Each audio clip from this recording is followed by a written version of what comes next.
Germán, me estabas contando toda la evolución de la empresa que tienes hoy, que se llama Bésame. Claro que sí. Y íbamos cuando le vendía tangas a las compañeras en la universidad. Entonces ya después las compañeras todo el tiempo me estaban pidiendo este panty, y yo ya no quería estar en clase. Yo ya me salía de clase y iba por la ropa. La señora que cosía en ese entonces era una señora que el esposo hacía velas y ella tenía solo una máquina. Yo la máquina, incluso ella de buena forma no la quiso vender y la conservo en la empresa.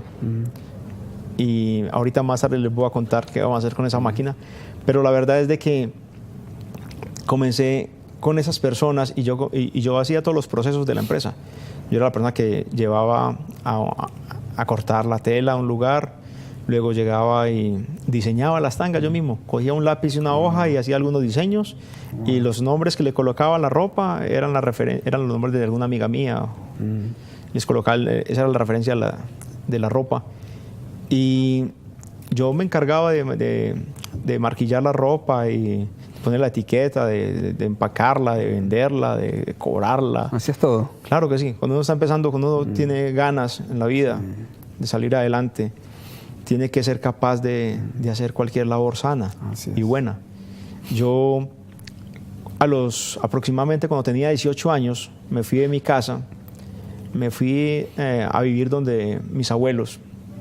Yo cuando tuve el accidente, desafortunadamente tenía un padre que tomaba mucho licor. Y el accidente fue precisamente, él estaba licorado. Entonces, eso fue cuando iba a cumplir 15 años. Mi regalo de 15 años fue una silla de ruedas. Ese día nunca lo volví a olvidar. Me regaló una silla de ruedas y una tía me llevó una hamburguesa con 15 palillos. Y entonces llego a los 18 años y me voy de la casa. Yo iba entrando como a los 19, me fui a donde mi abuela. Y vivía en la alcoba donde las abuelas colocan la ropa para planchar, la ropa limpia. Y entonces por las mañanas me tocaba levantarme y conseguí un amigo de mi hermano, una persona más joven que yo. Él me ayudaba. Entonces, por las mañanas colocábamos un metro en el borde de la cama pegado con cinta y ahí cortábamos las franjas. Cuando eso el encaje de la ropa interior no era elástico, sino rígido. Entonces lo cortábamos ahí, pegando un metro en el borde de la cama donde yo dormía, me levantaba y ahí cortábamos las tiras para hacer las panties. Y por la tarde cuando llegaba la ropa, nos sentábamos a empacar la ropa en las bolsitas sobre esa cama. Wow. Después alquilé un local como de 5 o 6 metros cerca al barrio donde yo vivía, cerca al parque. Pero era una oficina para venderle a las personas ropa, pero por ese corredor no pasaba nadie. Solamente mis amigos que iban a ver la primera empleada que tuve, que era una secretaria. Entonces a ellos les parecía muy linda y entonces iban a verla. Y un día decidí abrir un garaje un garaje de 18 metros cuadrados, un garaje para un vehículo en un barrio, y dije que el lugar más apropiado para colocar el almacén era al frente de una iglesia. Sí. Y entonces coloqué el almacén al frente de una iglesia. Eran unos pocos panties colgados, hechos con mucho cariño, eso sí. Y el aviso me lo hizo un señor de un barrio, pintado a mano los labiecitos en el letrero en un triple. Y allí comencé ya como tomando más en serio lo que estaba haciendo. Ya me había retirado de la universidad, le dije a mis amigos que no volvieran a ver la secretaria, que yo quería trabajar y hacer de esto una empresa. Y así fue. En esa época era un garaje y una casa lo que pude alquilar, afortunadamente. Y puse una cortina, también me la hizo otra persona del barrio que hacía cortinas. Y se me dio la oportunidad de conocer una modelo en esa época. Yo ya había hecho unas pocas fotos con una niña por mi casa. Y hice unas fotos y hice como 5 álbumes. Entonces lo mostraba a las personas de lo que yo hacía. Más tarde, una amiga mía le dije que me hiciera unas fotos y ya hice unos top. Y entonces ella me sirvió de modelo. Y ya hice como unos 30 o 40 álbumcitos pequeños. Y luego cuando llegué a ese garaje, tuve la oportunidad de contactar la que era manager de esa época, de una modelo, Lady Noriega.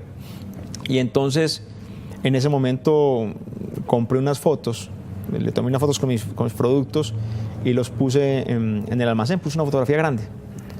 La gente se imaginaba que ya el negocio era diferente, y yo solamente tenía unos pocos panties colgados en unas mallas de hierro, y esos eran los exhibidores de los panties. Y ahí con la foto de Lady Noriega, cuando ella se volvió novia del Tino Asprilla, llegué y compré una revista donde salió ella en la portada, y ya le había hecho un plegable a ella. Entonces lo coloqué dentro de la revista, se lo mandé a mis clientes principales, y la gente pensaba que el negocio iba creciendo, y de verdad eso me estaba potenciando para crecer la empresa. En ese momento yo era un negocio pequeño, ¿cierto? En el año 93 tuve la oportunidad de que nos visitaran clientes de países cercanos, de Costa Rica, de Panamá, de Venezuela, de Ecuador, pero primero fue de Venezuela. Y por esa época comencé a venderle a alguien, y esa persona llega y me dice, bueno, yo quiero que me venda la ropa y que me la exportes. Y yo no sabía nada de eso. Cuando eso estaba el Instituto de Comercio Exterior, el INCOMES. ¿Y en ese momento tenías una sola costurera? Sí. Pero ya había conseguido, había una vecina de ella que era familiar que ya también me estaba cosiendo. Okay. Y entonces en ese momento llega la señora y me dice, yo quiero que me exportes a Venezuela el producto. Y yo, ok, yo te lo voy a exportar, pero yo no sabía cómo exportar. Había alguien en la cuadra que tenía, donde yo había montado el garaje, y tenían como una fábrica de pijamas a puerta cerrada. Y recuerdo muy bien que ellos se fueron a exportarle a esta señora también, y comenzaron a llenar los documentos de exportación porque ellos sabían exportar. Yo miré y con la lógica pude pensar cómo se podía llenar un documento de estos, y me tocó llenarlo a mí mismo.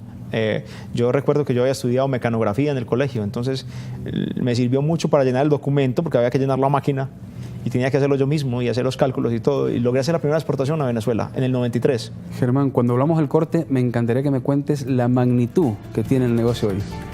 Ahora volvemos.